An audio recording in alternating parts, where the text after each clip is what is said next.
یہ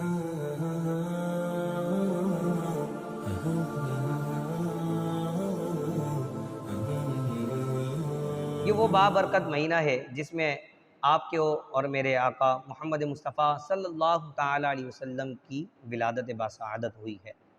یہ وہ بابرکت مہینہ ہے جس دن نبی کریم صلی اللہ تعالیٰ علیہ وسلم کی ولادت ہوئی، اور آپ صلی اللہ تعالیٰ علیہ وسلم وجہ تخلیق کائنات ہیں، یعنی کہ اللہ تبارک و تعالیٰ نے اس کائنات کی جو تخلیق فرمائی ہے وہ نبی کریم صلی اللہ تعالیٰ علیہ وسلم کے لیے ہے۔ اللہ اکبر، قربان جائیں۔ ماہ ربیع الاول 12 ربیع الاول کو نبی کریم صلی اللہ تعالیٰ علیہ وسلم کی ولادت باسعادت ہوئی۔ بعض لوگوں نے لکھا کہ 8 ربیع الاول، بعض نے 2 ربیع الاول، مختلف روایتیں جو زیادہ تک صحیح سند کے ساتھ روایت ہے وہ 12 ربیع الاول پیر شریف کے دن نبی کریم صلی اللہ تعالیٰ علیہ وسلم کی ولادت باسعادت ہوئی۔ جب کائنات کے اندر کفر و شرک پھیل چکا تھا، یعنی کہ اسلام کا نام کوئی لیوا نہیں تھا، حضرت عیسیٰ علیہ السلام کے بعد جب کوئی نبی نہیں آیا، ایک عرصہ گزر گیا تو ہر طرف جو ہے وہ کفر پھیل چکا تھا، اور یہاں تک کہ ایسا نظام جو ہے وہ قائم ہو چکا تھا کہ عورتوں کی کوئی عزت نہیں تھی، یہاں تک کہ زندہ بچیوں کو درگور کر دیا جاتا تھا۔ اللہ اکبر۔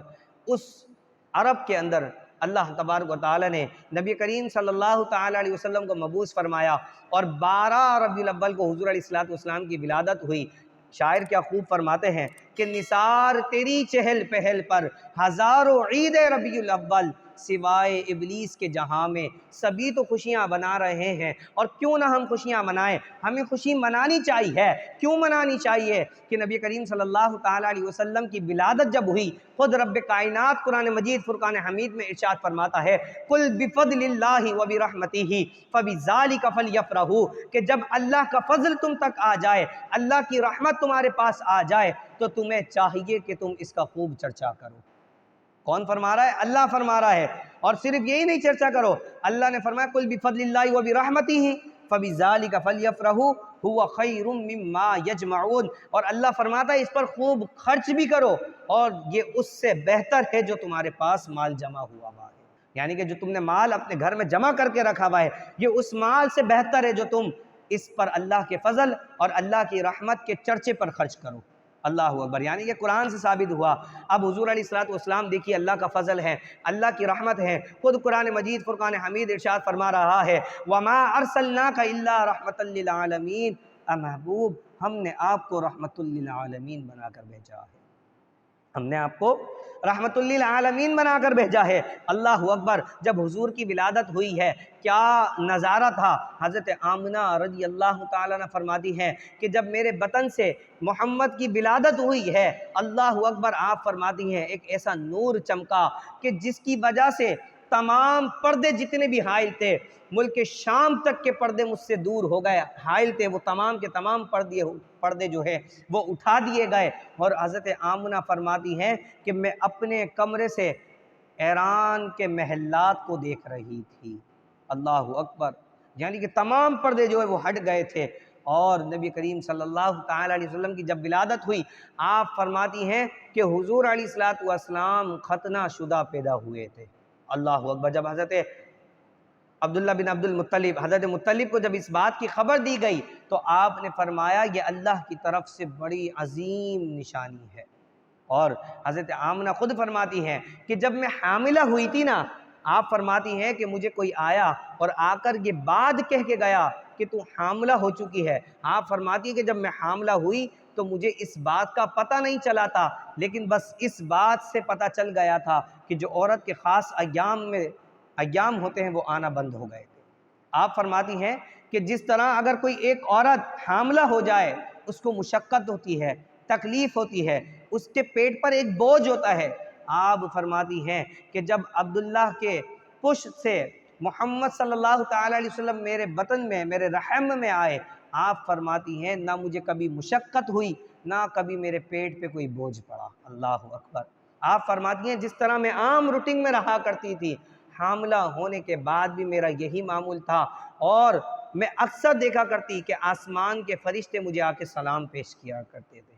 ابھی حضور کی ولادت نہیں ہوئی، آپ اپنی والدہ کے رحم کے اندر موجود ہیں، اور یہ عالم ہے کہ اللہ تبارک و تعالی ملائکہ کو بھیج رہا ہے اور آپ پر آ کے سلام پیش کرتے ہیں۔ اللہ اکبر۔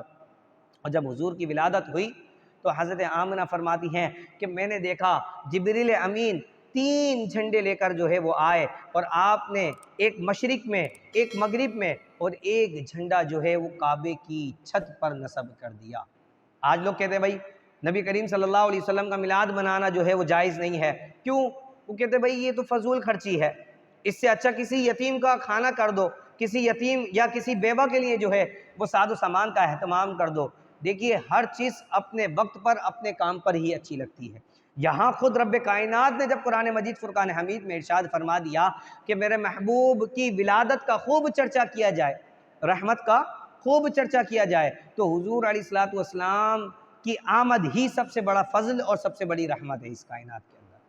اور بعض لوگ یہ دعویٰ کرتے ہیں کہ بھائی عید ہے، آپ کہتے ہیں عید میلاد النبی، ہاں عیدوں کی بھی عید ہے، تو عید کی تو نماز ہوتی ہے، پھر اس کی نماز کیوں نہیں پڑھی جاتی؟ بڑا ہمارے ہاں یہ عام، اب تو یہ اعتراضات عام ہو چکے ہیں اور ان کے اتنے جوابات دے دیے ہیں علماء نے کہ اب ان کے جوابات دینے کی بھی ضرورت نہیں پڑتی ہے، لیکن پھر بھی ہم ان کو جواب دے دیتے ہیں۔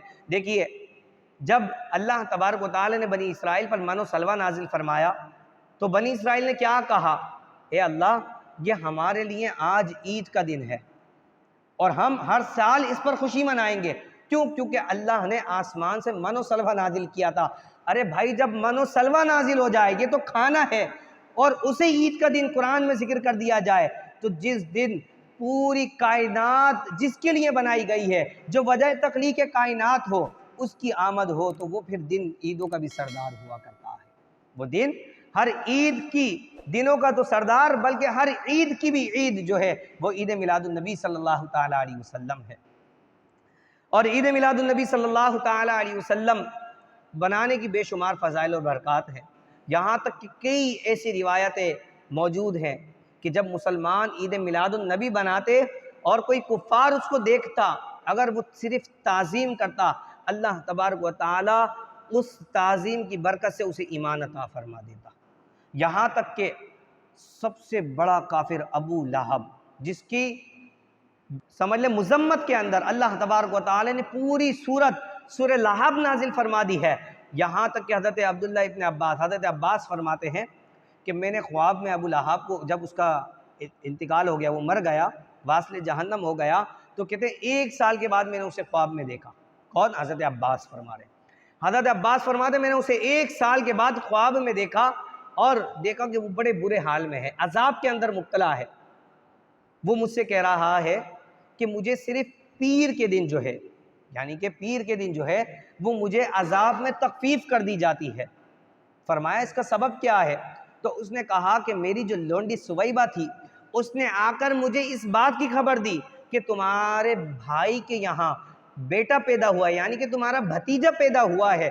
میں نے بھتیجے کی خوشی میں کہ میرے یہاں بھتیجا پیدا ہوا ہے، کیونکہ عرب کا اس وقت دستور کیا تھا کہ اگر بیٹی پیدا ہوتی اسے زندہ دفن کر دیا جاتا تھا، وہ دور تھا کہ عورتوں کی کوئی عزت نہیں، اور اگر کسی کے یہاں لڑکا پیدا ہو جاتے تو بڑے عرب کے اندر چرچے ہوتے اور بہت زیادہ خوشیاں بنائی جاتی تھی۔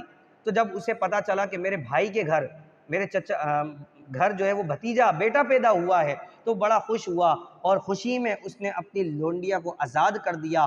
اس آزاد کرنے کی وجہ سے اللہ تبارک و تعالی نے ہر اس دن، پیر کے دن، جس دن نبی کریم صلی اللہ تعالی علیہ وسلم کی ولادت ہوئی، تو اللہ نے اس کے عذاب میں تخفیف فرما دی۔ نعیم الدین مراد آبادی رحمۃ اللہ تعالی علیہ فرماتے ہیں کہ وہ تو کافر تھا کہ جس کی مذمت میں پوری سورت نازل ہو گئی، جسے اللہ فرما رہا تبت یدا ابی لہب، تب کہ ابو لہب تو برباد ہو، غرق ہو جائے، تیرے ہاتھ ٹوٹ جائیں۔ اللہ اکبر۔ اس کو بھی اللہ تبارک و تعالی اس خوشی میں کہ میرے یہاں بھتیجا پیدا ہوا ہے، صرف یہ خوشی منانے پر اللہ تبارک و تعالی اس کے عذاب میں پیر کے دن تخفیف فرما دیتا ہے۔ تو پھر جو مسلمان اس نیت سے خوشی منائے کہ آج کے دن نبی کریم صلی اللہ تعالی علیہ وسلم کی ولادت ہوئی ہے، وجہ تخلیق کائنات محمد مصطفیٰ کی ولادت ہوئی ہے، حضور کی محبت میں حضور کی ولادت کا دن بنائے، تو اللہ تبارک و تعالی اسے کس قدر اجر و ثواب عطا فرماتا ہے۔ اللہ تبارک و تعالی کی بارگاہ میں دعا ہے اللہ تبارک و تعالی ہمیں عید میلاد النبی بنانے کی توفیق عطا فرمائے۔ ہوں